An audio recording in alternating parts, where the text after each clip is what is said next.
ಒಬ್ಬ ರೈತ ಒಂದು ಬಿದಿರು ಕಡ್ಡಿ ಎರಡೂ ತುದಿಗೂ ಒಂದೊಂದು ಮಡಿಕೆ ಕಟ್ತಾನೆ. ಅದರಲ್ಲಿ ಮೊದಲನೇ ಮಡಿಕೆ ತುಂಬ ಪರ್ಫೆಕ್ಟ್ ಆಗಿರುತ್ತೆ, ಎರಡನೇ ಮಡಿಕೆಯಲ್ಲಿ ಸ್ವಲ್ಪ ಬಿರುಕು ಬಿಟ್ಕೊಂಡಿರುತ್ತೆ.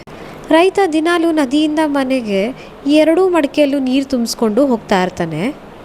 ಆದರೆ ರೈತ ಮನೆಗೆ ಹೋಗೋಷ್ಟರಲ್ಲಿ ಎರಡನೇ ಮಡಿಕೆಯಲ್ಲಿ ಅರ್ಧದಷ್ಟು ನೀರು ಮಾತ್ರ ಇರುತ್ತೆ. ಈಗ ಮೊದಲನೇ ಮಡಿಕೆ ಎರಡನೇ ಮಡಿಕೆ ಹತ್ತಿರ ಬಂದು, ನಾನು ನಿನಗಿಂತ ಪರ್ಫೆಕ್ಟ್ ಆಗಿದ್ದೀನಿ, ನನ್ನಿಂದನೇ ರೈತನಿಗೆ ಹೆಚ್ಚು ಉಪಯೋಗ ಆಗ್ತಿರೋದು ಅಂತ ಜಂಬದಿಂದ ಹೇಳುತ್ತೆ.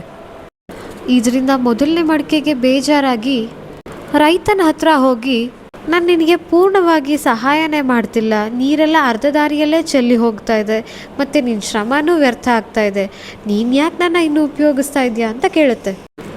ಆಗ ರೈತನಕ್ಕೂ, ನಾಳೆ ನೀನು ಬರೋ ಹಾದಿಯನ್ನು ಗಮನಿಸು ಅಂತ ಹೇಳ್ತಾನೆ. ಮರುದಿನ ಬೆಳಗ್ಗೆ ಎರಡನೇ ಮಡಿಕೆ ರೈತ ಹೋಗೋ ಹಾದಿಯನ್ನು ಗಮನಿಸಿದಾಗ ಅಲ್ಲಿ ಹೂಗಳು ಸೊಂಪಾಗಿ ಬೆಳೆದಿರುತ್ತೆ, ಮತ್ತು ಇನ್ನೊಂದು ಕಡೆ ಯಾವ ಹೂಗಳು ಸಹ ಇರೋದಿಲ್ಲ. ಇದನ್ನು ನೋಡಿ ಎರಡನೇ ಮಡಿಕೆಗೆ ತುಂಬ ಆಶ್ಚರ್ಯ ಆಗುತ್ತೆ. ಆಗ ರೈತ ಬಂದು, ನಿನ್ನಲ್ಲಿ ಬಿರುಕಿರೋದು ನನಗೆ ಮೊದಲೇ ಗೊತ್ತಿತ್ತು, ಅದಕ್ಕೆ ನಾನು ನಿನ್ನ ಬದಿಯಲ್ಲಿ ಹೂವಿನ ಬೀಜನ ಬಿತ್ತಿದ್ದೆ, ನೀನು ನೀರು ಸೋರಿಸಿ ಅವುಗಳು ಚೆನ್ನಾಗಿ ಬೆಳೆಯೋಕ್ಕೆ ಅವಕಾಶ ಮಾಡಿಕೊಟ್ಟಿದ್ಯಾ, ಮತ್ತು ಆ ಹೂಗಳನ್ನು ಮಾರಿ ನಾನು ಹಣನ ಸಂಪಾದನೆ ಮಾಡ್ತಾ ಇದ್ದೀನಿ ಅಂತ ಹೇಳ್ತಾನೆ.